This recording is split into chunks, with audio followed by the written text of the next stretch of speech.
Gulf దేశాలపైన Iran ఇంకా దాడులు కొనసాగిస్తూనే ఉంది. లేటెస్ట్ గా ఇప్పుడు కువైట్ ఎయిర్పోర్ట్ పైన భయంకరమైనటువంటి దాడి చేపట్టింది.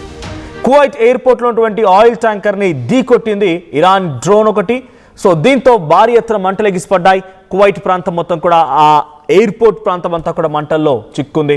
ఎయిర్పోర్ట్ లోని ఫ్యూయల్ ట్యాంకర్ ని ఢీకొట్టడంతో ఆ డ్రోన్ బేసిక్గా ఇవన్నీ కూడా తనంతట తానే పేల్చుకునేటువంటి ప్రెసైజ్ టార్గెటెడ్ డ్రోన్స్ ఇవి. సో ఈ టార్గెటెడ్ డ్రోన్స్ వచ్చి పక్కాగా ఫ్యూయల్ ట్యాంకర్ని పేల్చడంతో కారణం ఏంటంటే ఆ ఫ్యూయల్ ట్యాంకర్ పేలిపోతే ఆ బ్లాస్ట్ మంటలు ఆ ఎయిర్పోర్ట్ అంతా వ్యాపిస్తూ ఉంటాయి. మంటలతో చాలా పెద్ద మొత్తంలో నష్టం వాటికి అవకాశం ఉంది. కాబట్టి ఆ స్థాయిలో ఇరాన్ టార్గెట్ చేసి ఉంటుంది. సో ఈ బ్లాస్ట్ జరగడంతో ఆల్రెడీ ఎయిర్పోర్ట్కి వచ్చి మరి కాసేపట్లోనే ఫ్లయింగ్కి సిద్ధమవుతున్నటువంటి ఆ ప్రయాణికులంతా కూడా ఒకసారిగా పరుగులు తీశారు. వెంటనే అక్కడికి స్పాట్కి ఫైర్ సిబ్బంది చేరుకునే మంటలు ఆర్పే ప్రయత్నం చేస్తారు. ప్రస్తుతానికి ఎటువంటి ప్రాణ నష్టం లేదు, కానీ భారీ స్థాయిలో ఆస్తి నష్టం మాత్రం జరిగినట్టుగా ఎయిర్పోర్ట్ అధికారులు చెప్తున్నారు. దుబాయ్, సౌదీ, ఖతార్, బహ్రెయిన్పై ఇరాన్ మిస్సైళ్ల వర్షం కురిపిస్తోంది. ఇరాన్ భీకరమైనటువంటి దాడులతో ట్రంప్పై గల్ఫ్ దేశాలు ఒత్తిడి తీసుకొస్తున్నాయి. ఇరాన్ దెబ్బకి ట్రంప్, నెతన్యాహు ఇద్దరికి కూడా కొంత ఇబ్బందికర పరిస్థితి అని చెప్పాలి.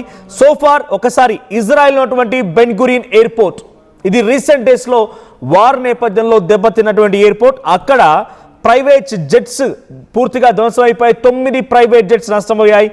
రన్వే పూర్తిగా దెబ్బతినింది. సో అక్కడ తీవ్రమైనటువంటి రాకపోకలకు అంతరాయం కలిగింది. కొన్ని రోజుల పాటుగా ఎయిర్పోర్ట్ కూడా పూర్తిగా క్లోజ్ చేశారు. ఇది ఇజ్రాయెల్లో ఉన్నటువంటి బెన్ గురియాన్ ఎయిర్పోర్ట్, టెల్ అవీవ్ ప్రాంతంలో ఉన్నటువంటి ఇంటర్నేషనల్ ఎయిర్పోర్ట్. ఇక యుఏఈలోని దుబాయ్ ఇంటర్నేషనల్ ఎయిర్పోర్ట్ పై కూడా దాడి జరిగింది.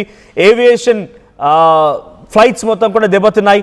సుమారుగా 6 ఫ్లైట్స్ A380 అనేటువంటి 6 ఎయిర్ క్రాఫ్ట్లు పూర్తిగా దెబ్బతిన్నాయి.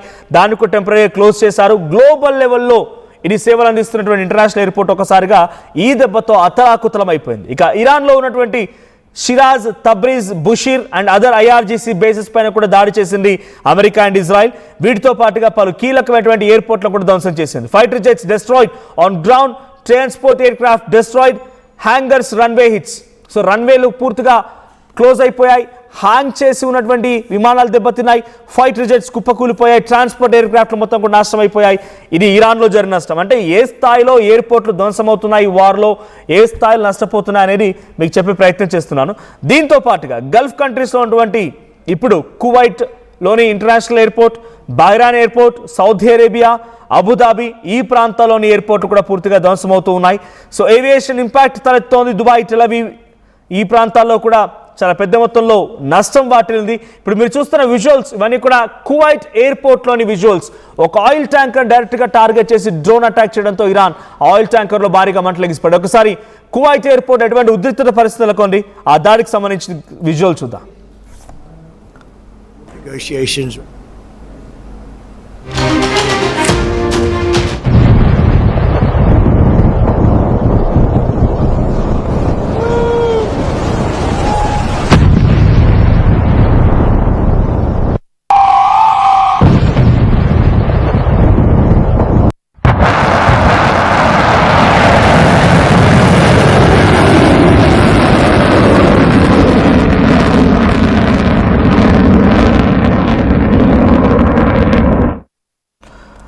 రైట్. సో ఈ దాడికి సంబంధించి ఆ విజువల్ చూస్తున్నాం. చాలా పెద్ద మొత్తంలో భీకరమైనటువంటి దాడుల కారణంగా కువైట్ ఎయిర్పోర్ట్ ఇప్పుడు పూర్తిగా నిలిపివేయబడింది.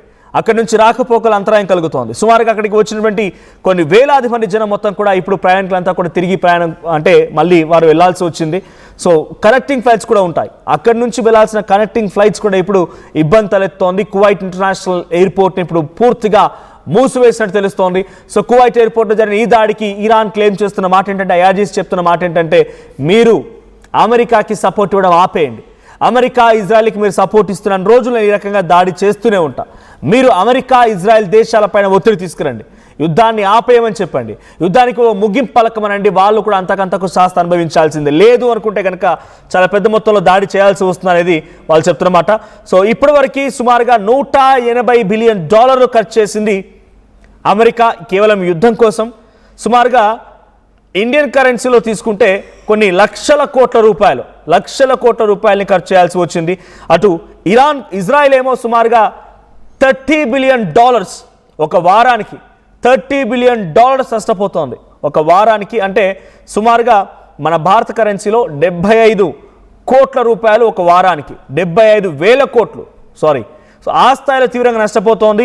ఇటు ఎయిర్పోర్ట్లు కానీ లేకపోతే ఇన్ఫ్రాస్ట్రక్చర్ కానీ పూర్తిగా కుప్పకూలిపోవడంతో ఆ దేశాలన్నీ కూడా అతలాకుతలమవుతున్నాయి. ప్రపంచ దేశాలపైన ఈ ప్రభావం పడుతోంది. సో కువైట్ ఇంటర్నేషనల్ ఎయిర్పోర్ట్ని ఇప్పుడు ఒక్కసారిగా నిలిపివేయడంతో అక్కడ ప్రయాణికులు మొత్తం కూడా షాక్ గురయ్యారు. ఎటు వెళ్ళని పరిస్థితి, కనెక్టింగ్ ఫ్లైట్స్ ఉంటాయి. అక్కడ నుంచి వెళ్ళేటువంటి ఫ్లైకి సిద్ధంగా ఉన్నటువంటి ప్రయాణికులు ఉండుంటారు. రన్వేస్ దెబ్బతినిపోయాయి. సుమారుగా 6 విమానాలకి ఈ మంటలు వ్యాపించి అవి కూడా పాక్షికంగా దెబ్బతిన్నట్టు తెలుస్తోంది. సో కువైట్ ఎయిర్పోర్ట్ని ఇరాన్ దాడి చేయడంతో ఇప్పుడు దీని ప్రతీకార దాడిలో భాగంగా ఇజ్రాయెల్ కూడా కౌంటర్ అటాక్ ఇస్తూనే ఉంది. ఇజ్రాయెల్ ఇంకా టెహరాన్ నగరంలోని కీలక స్థావరాలపైన, ఐఆర్జీసీ కమాండోస్ ఉన్నటువంటి స్థావరాలపైన, ఆర్మీ సెక్టార్స్ పైన ఈ దాడి కొనసాగిస్తోంది.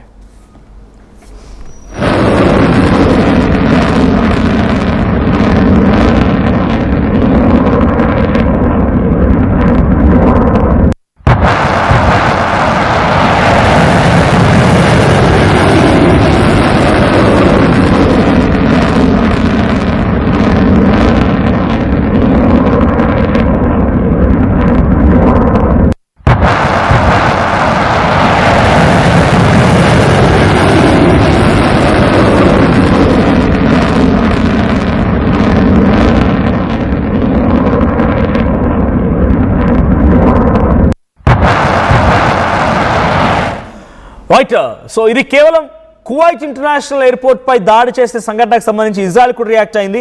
సో ఇజ్రాయెల్ కథనం ఒకటి, టైమ్స్ ఆఫ్ ఇజ్రాయెల్ అనేటువంటి ఒక వెబ్సైట్లో నేను చూస్తున్న ఈ వార్త.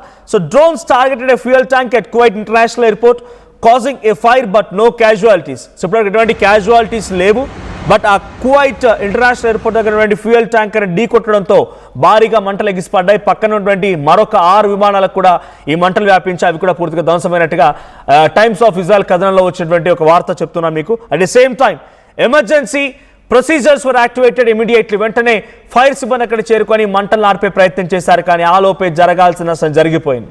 కొన్ని కోట్ల రూపాయల నష్టం వాటినట్టుగా తెలుస్తోంది. ఇది ఒకటే కాదు, ఇంకా ఈ దాడులు కొనసాగుతూనే ఉన్నాయి. సో కువైట్ ఇంటర్నేషనల్ ఎయిర్పోర్ట్ పై జరిగినటువంటి దాడికి సంబంధించిన సంఘటనలో ఇప్పుడు ఇజ్రాయెల్ కూడా రియాక్ట్ అవ్వాల్సి వచ్చింది. ఇజ్రాయెల్ కూడా ఆ టెహరాన్ నగరం పైన భయంకరమైన దాడులు చేస్తోంది. టెహరాన్ ఉన్నటువంటి ఐఆర్జీసీ కమాండెంట్స్ ఉన్న చోట, ఆర్మీ వెపన్స్ ఉన్న చోట భయంకరమైన దాడులు కొనసాగుతున్నాయి. ఇందాక నేను చెప్పినట్టుగా ఒకసారి లాస్ విషయానికి వస్తే, కేవలం ఈ వార్ సమయంలో అక్కడ యుఎస్ ఎక్స్పెన్సెస్ అండ్ యుఎస్ కేవలం ఈ యుద్ధం సమయంలో ఖర్చు చేసిన డబ్బుల విషయాన్ని మనం మాట్లాడుకుంటే కనుక $180 బిలియన్ ఖర్చు చేసింది. సో దానికి మించే ఉండొచ్చు, బట్ నేను చెప్తోంది కేవలం ఈ అటాక్ మూలంగా నష్టపోయిన నష్టం మాత్రమే. యుద్ధం కోసం వాళ్ళు మిసైల్స్ ఖర్చు చేసింది, వాళ్ళు అటాక్ చేయడంలో ఉపయోగించిన ఎయిర్ క్రాఫ్ట్లని వాటికి సంబంధించి దగదు వేరే, కానీ కేవలం ఇన్ఫ్రాస్ట్రక్చర్ గురించి మాత్రమే $180 బిలియన్ డైరెక్ట్గా యుఎస్ నష్టపోతే ఇజ్రాయెల్ సుమారుగా 12 అంటే సుమారుగా $120 బిలియన్ నష్టపోయింది. ఇటు ఇరాన్ మాత్రం $250 బిలియన్ $250 బిలియన్ నుంచి $350 బిలియన్ నష్టపోయింది కేవలం ఇన్ఫ్రాస్ట్రక్చర్ వరకు మాత్రమే.